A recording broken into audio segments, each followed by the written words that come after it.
Welcome back. मैं लवकेश साहे एक बार फिर आपका स्वागत करता हूँ आपके अपने यूट्यूब चैनल पर। हम ग्रोथ एंड डेवलपमेंट जो आपका टॉपिक है या चैप्टर है उसके जो क्वेश्चंस है उन्हें डिस्कस कर रहे हैं। तो चलिए स्टार्ट करते हैं अपने 141 क्वेश्चन से। आपका फर्स्ट क्वेश्चन है, एनोरेक्सिया नर्वोसा कई किशोरों में आम है क्योंकि।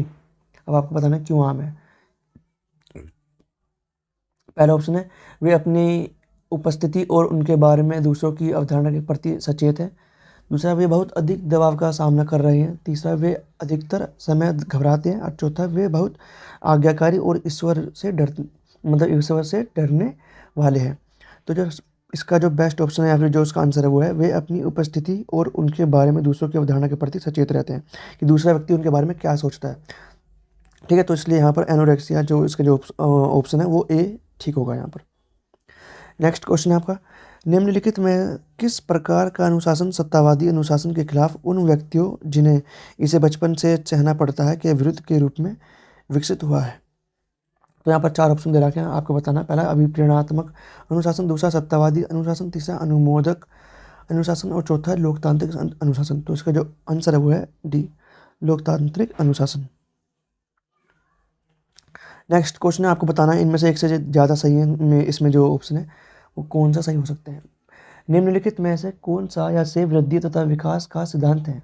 तो पहला ऑप्शन आपका, विकास एक प्रतिमान का अनुकरण कभी नहीं करता। दूसरा ऑप्शन आपका, व्यक्तित्व भिन्नता का सिद्धांत। तीसरा है एकीकरण का सिद्धांत और चौथा विकास का प्रसार सामान्य से विशिष्ट प्रक्रिया की ओर होता है। तो यहाँ पर जो पहला ऑप्शन है आपका वो तो गलत है। विकास एक प्रतिमान का अनुकरण नहीं करता, एक प्रतिमान का अनुकरण करता है।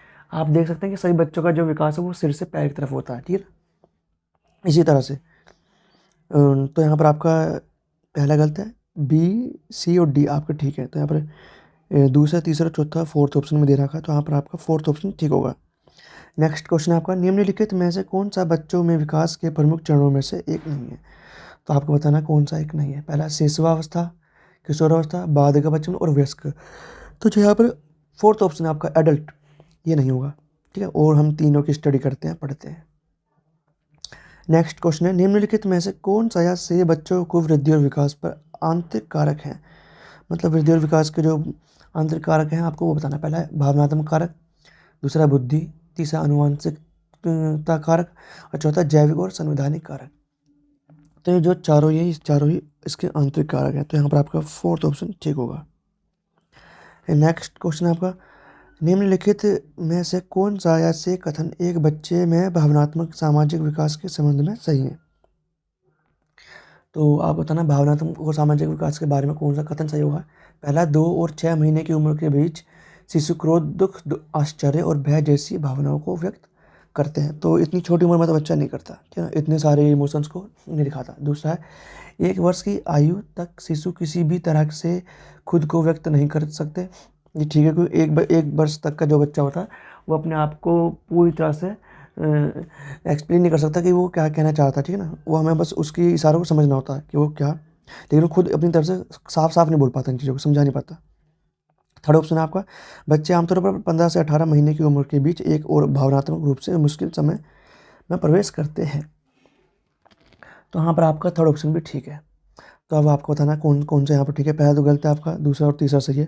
तो यहाँ पर बी और सी जो ऑप्शन है वो आपका डी ऑप्शन में है। तो आपका यहाँ पर डी ऑप्शन ठीक होगा, बी और सी। नेक्स्ट क्वेश्चन है, निम्नलिखित में से कौन सा या से समृद्धि और विकास का सिद्धांत है। कौन सा सिद्धांत है। पहला है सतत विकास, ठीक है ना, कंटिन्यूस डेवलपमेंट। दूसरा है अस्थिरता। तीसरा है अंतर संबंध और सिद्धांत, है ना, प्रिंसिपल ऑफ इंटर रिलेशनशिप। तो यहाँ पर आपके जो ए और सी है वो दोनों ही ठीक है, अस्थिरता नहीं होगा। पहला भी ठीक है आपका और थर्ड भी ठीक है। तो पहला और तीसरा बी ऑप्शन में, तो बी ऑप्शन आपका यहाँ ठीक है। नेक्स्ट क्वेश्चन है, निम्नलिखित में से कौन सी सामाजिक सांस्कृतिक ताकतें हैं जो बच्चे के वृद्धि और विकास को प्रभावित करती हैं। सामाजिक और सांस्कृतिक आपको बताना कौन कौन से प्रभाव है। पहला ऑप्शन है, एक बच्चे द्वारा जन्म से पूर्व और परिवार से प्राप्त देखभाल। दूसरा है आपका, एक बच्चे द्वारा प्राप्त स्कूली शिक्षा की गुणवत्ता। और तीसरा है आपका, एक बच्चे के सहकर्मी समूह संबंध और सहयोगी की गुणवत्ता।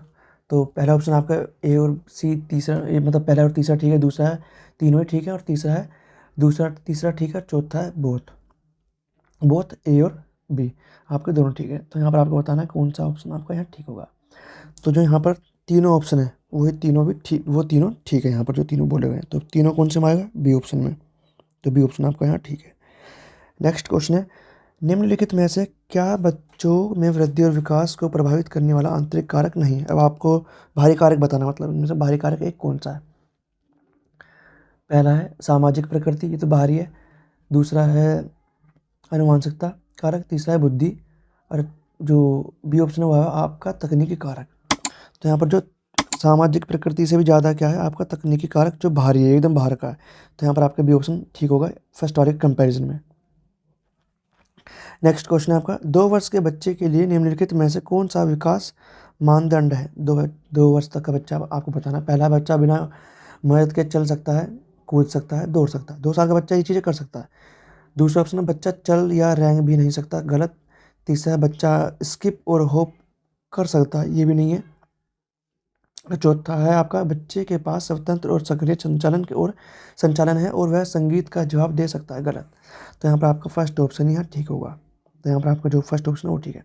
आज इस वीडियो में हमने आपको चाइल्ड डेवलपमेंट के जो टॉपिक है ग्रोथ एंड डेवलपमेंट, उससे कुछ क्वेश्चंस को डिस्कस करा है। यदि आप किसी भी टीचिंग एग्जाम की तैयारी कर रहे हैं तो हमारे चैनल को सब्सक्राइब करें ताकि आप उस पर्टिकुलर एग्जाम में ज़्यादा से ज़्यादा स्कोर कर सकें। तो चलिए मिलते हैं नेक्स्ट वीडियो में।